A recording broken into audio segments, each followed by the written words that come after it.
Selamat datang di channel ini.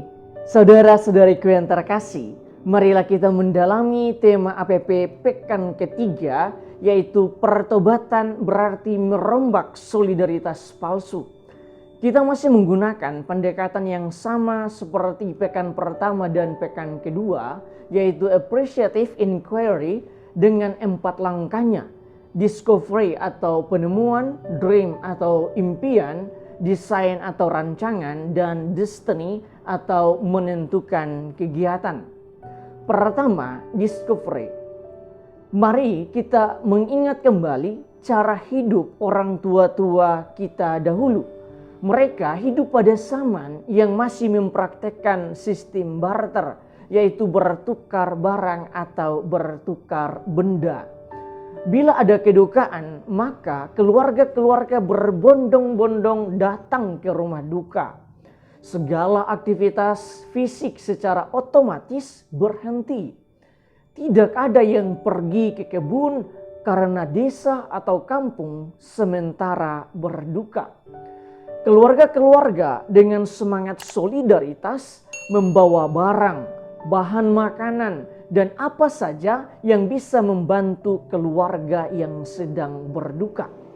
Demikian halnya banyak orang tua yang bekerja keras, tidur di kebun, mencari uang untuk membiayai anak mereka agar bisa sekolah ataupun bisa kuliah.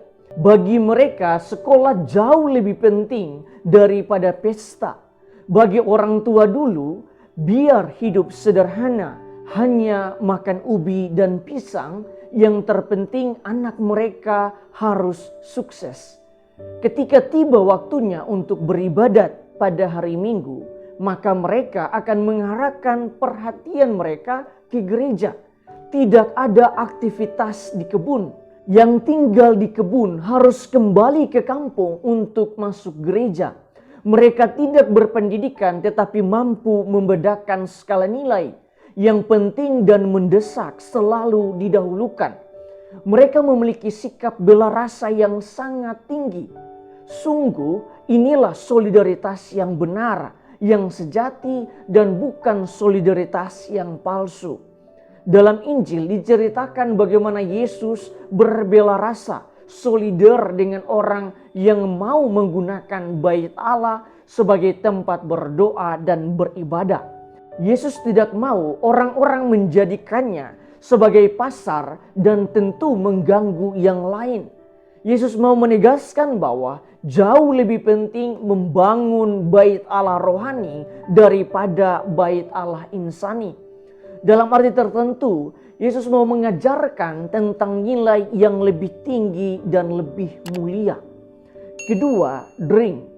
Seandainya kita memiliki prinsip seperti orang tua-tua dulu, solidar dengan peristiwa duka di kampung, menguduskan hari Tuhan dengan masuk gereja dan tidak melakukan pekerjaan yang dilarang, serta tidak melakukan pesta pora demi gengsi, pasti keluarga kita menjadi keluarga Allah yang sejati.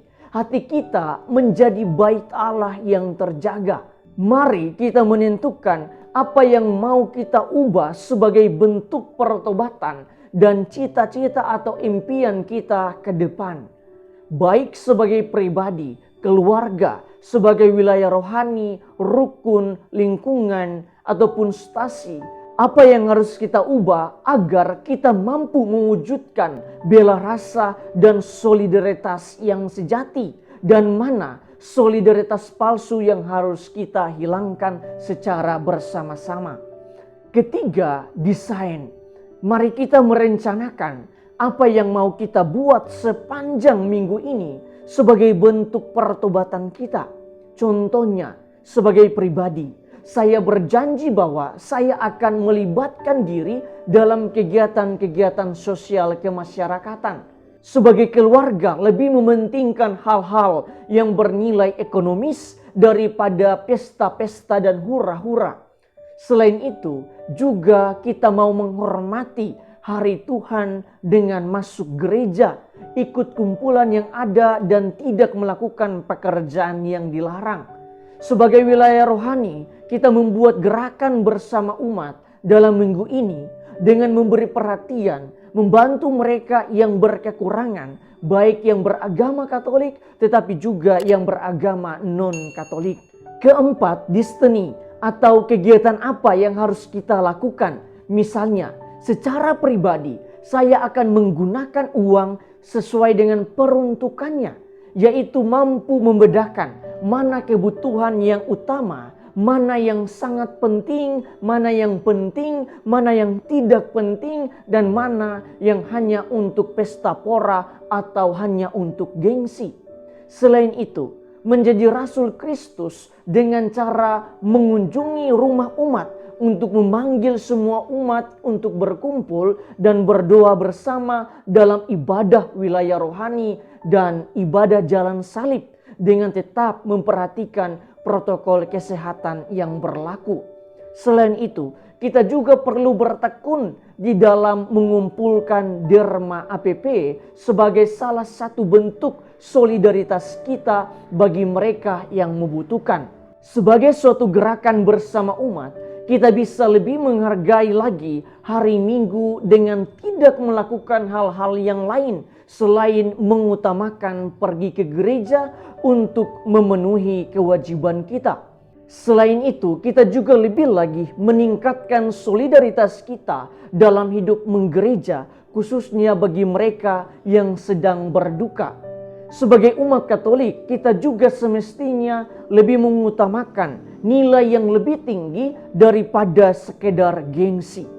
Saudara-saudariku yang terkasih, sebagaimana dalam APP minggu pertama digambarkan Yesus sebagai role model solidaritas sejati yang didasarkan pada nilai kasih dan totalitas dan tanpa motivasi tertentu. Sebaliknya, solidaritas palsu adalah mereka yang melakukan pelayanan kepada sesama dan Tuhan dengan motivasi tertentu, antara lain karena ingin dipuji, ingin menjadi terkenal, ingin dikatakan orang yang paling baik, dan lain sebagainya.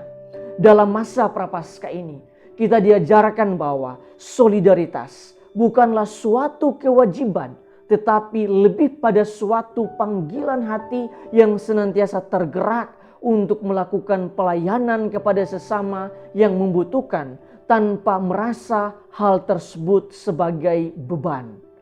Tuhan memberkati kita semua.